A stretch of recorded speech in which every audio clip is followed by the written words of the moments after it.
Cryptoassets by Burniske and Jack Tatar. Summary and analysis. The Innovative Investor's Guide to Bitcoin and Beyond. Burniske's perspective. Burniske joined ARK as a next-generation internet analyst in August 2014, covering big data, cloud computing, cybersecurity, and cryptocurrency. After ARK became the first public fund manager to invest in Bitcoin, transitioned to the role of blockchain products lead. He now collaborates with the ARK business development team and performs deep dive research on the cryptocurrency and blockchain space. Regularly speaks at conferences and has contributed to CNBC, Bloomberg, Wall Street Journal, USA Today, The Guardian, and other media outlets on topics relating to Bitcoin, Ethereum, and more. About Jack Tatar. Jack Tatar is a former writer for The Balance who covered investing in Bitcoin. Tatar is currently managing partner with Doyle Capital Management, which invests in early-stage cryptoasset companies. He is also a contributor to Forbes. Specifically, editing the newsletter Forbes Cryptoasset and Blockchain Advisor. Finally, he is the chair of the Cryptoasset Working Group for the Wall Street Blockchain Alliance. Tatar was a licensed financial advisor for many years with a large wealth management firm. Since then, people have downloaded the open-source software that is Bitcoin, studied its blockchain, and released different blockchains that go far beyond Bitcoin. Blockchain technology can now be thought of as a general-purpose technology, on par with that of the steam engine, electricity, and machine learning. Burniske. Chapter 1. What is Bitcoin? Blockchain technology came from Bitcoin. In other words, Bitcoin is the mother of blockchain technology. Bitcoin, with a capital B, is a platform that carries upon it programmable money, known as Bitcoin with a lowercase b. The technological foundation to this platform is a distributed and digital ledger referred to as a blockchain. In January 2009, when Bitcoin was first released, it embodied the first working implementation of a blockchain the world had seen. Burniske. Bitcoin is a digital currency created in January 2009.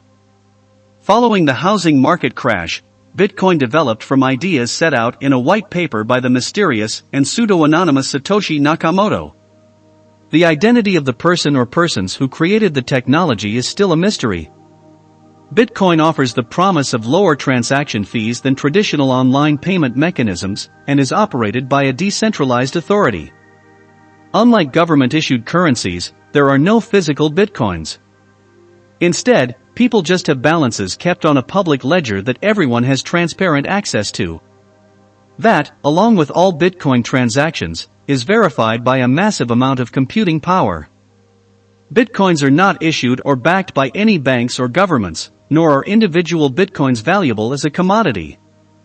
Despite it not being legal tender, Bitcoin charts high on popularity, and the concept has triggered the launch of hundreds of other virtual currencies. These currencies are collectively referred to as altcoins. As Bitcoin is electronic only, it is known as cryptocurrency unpacking. The etymology of the word cryptocurrency is actually quite interesting. The first part of the word, crypto, means hidden or secret. Hence, Bitcoin is hidden or secret money that you can spend. In practice, however, it's not quite as secretive as the name implies. Instead, it's simply a form of electronic currency that you cannot physically hold. Subsequently, the process of spending Bitcoin is not particularly complicated. Balances of Bitcoin tokens are kept using public and private keys, which are long strings of numbers and letters linked through a mathematical encryption algorithm used to create them. The public key, comparable to a bank account number, serves as the address published to the world and to which others may send bitcoins.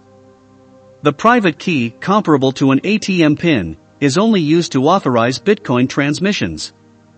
Bitcoin key should not be confused with a Bitcoin wallet, which is a physical or digital device that facilitates Bitcoin trading. Bitcoin wallets allow users to track ownership of coins. Chapter 2. What is a cryptoasset?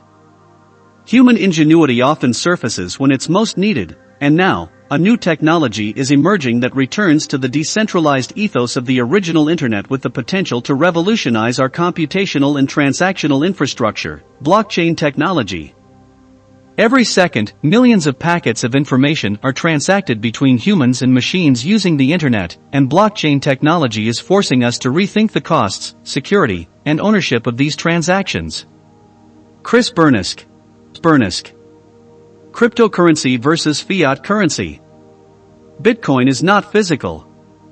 Microsoft provides blockchain as a service (BaaS) for developers within its Azure cloud platform. Chris Burniske.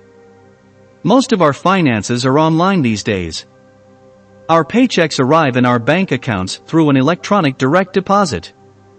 We check our balance using banking apps. We pay our bills online. We send money to friends using apps like Venmo or PayPal. In each of these cases, we don't put our hands on physical currency. Rather, we simply move numbers around online. However, this does not mean these transactions involve cryptoassets. The primary difference is that no businesses will accept Bitcoin as legal tender. Hence, Bitcoin differs from fiat currency. Fiat currency is the term that we use for the traditional forms of money used daily. For example, cash and the money that's in your bank account both fall under the category of fiat currency. Fiat currencies differ from cryptocurrencies. Fiat currency is controlled by the government. Therefore, the cash in our wallet and the money in our bank accounts have value because the government says they do. As the government doesn't regulate Bitcoin, it also isn't recognized by the government.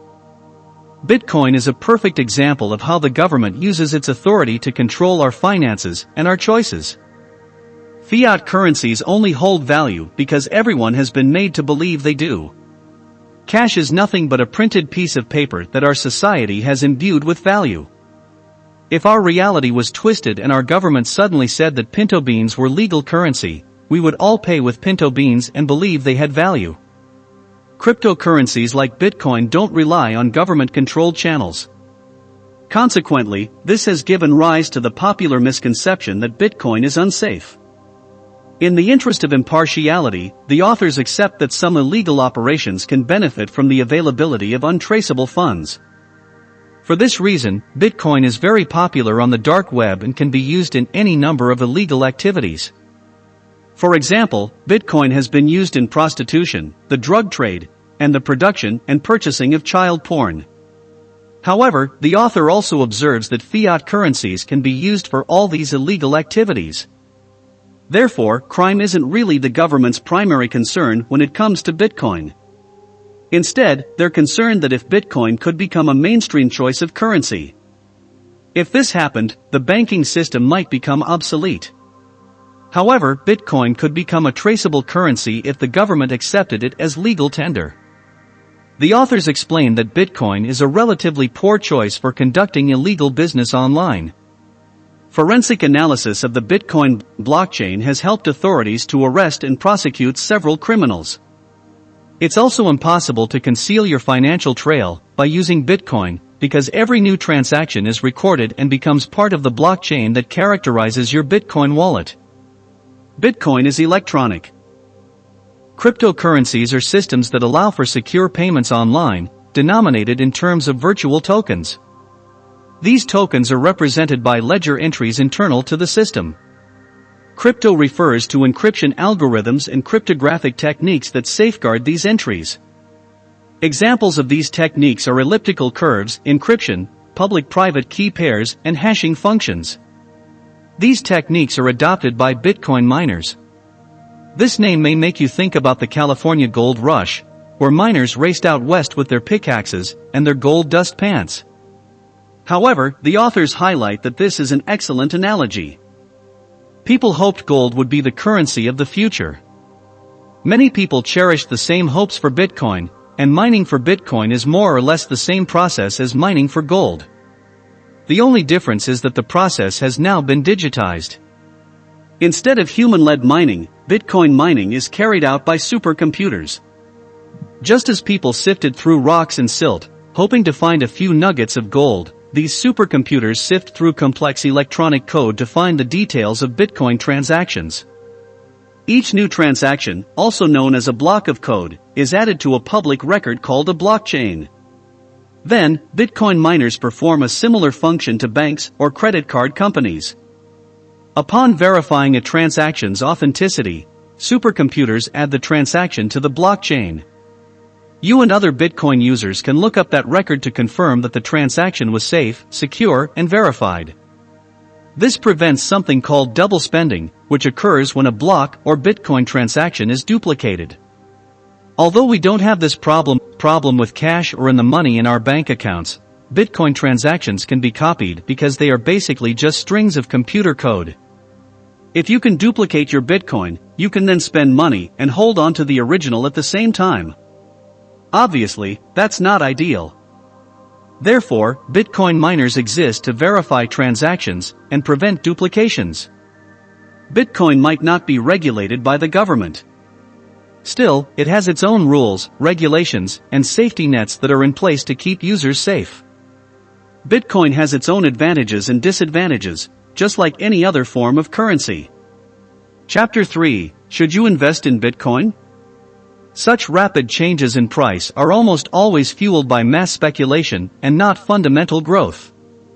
Behavior changes slowly, and many of the use cases put forth by cryptoassets will require the mainstream to adapt to these new platforms. Speculators, on the other hand, move quickly. Burniske. The authors believe that Bitcoin is the future, and you will regret not investing at this relatively early stage. They believe that Bitcoin will eventually gain enough traction to supplant the traditional banking system. This takeover will be extremely profitable for those who invest in Bitcoin early on. The authors liken the future of Bitcoin to the invention of the internet, email, and companies like Google. All of these were new, scary, and unpopular at one time too. Despite this, they soon rose to dominate the market.